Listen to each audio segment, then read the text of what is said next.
Un tribunal fédéral américain vient de juger illégaux les droits de douane imposés par Donald Trump. Une injonction a été émise pour bloquer sa capacité à les appliquer, mettant fin à ce qu'il avait décrit comme un « jour de libération », que certains qualifient plutôt de début d'une grave récession.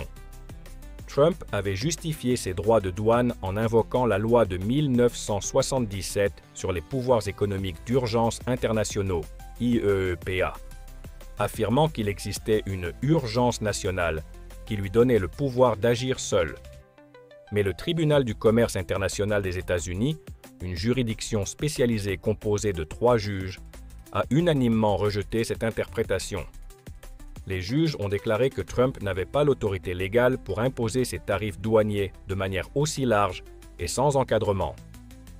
Ce que dit la Constitution américaine, dans son article 1, section 8, confie exclusivement au Congrès le pouvoir de fixer les taxes, impôts et droits de douane, ainsi que de réguler le commerce avec l'étranger.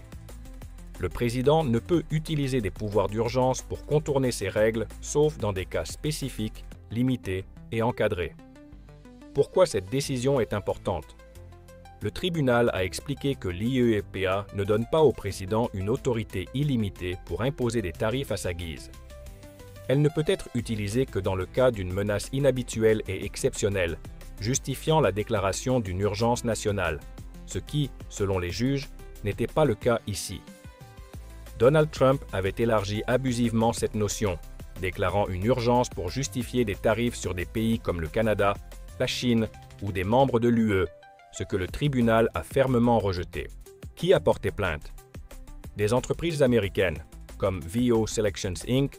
et Plastic Services and Products Inc., ainsi que plusieurs États fédérés, Oregon, Arizona, Colorado, Connecticut, Delaware, etc., ont intenté cette action en justice, car ils ont été directement affectés par ces droits de douane.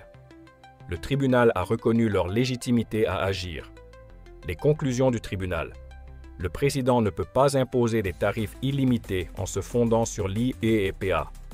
Ces tarifs ne répondaient pas à une urgence nationale réelle. La Constitution exige que ce type de décision soit délibérée par le Congrès. Le tribunal a donc annulé les tarifs douaniers en question et interdit leur application future.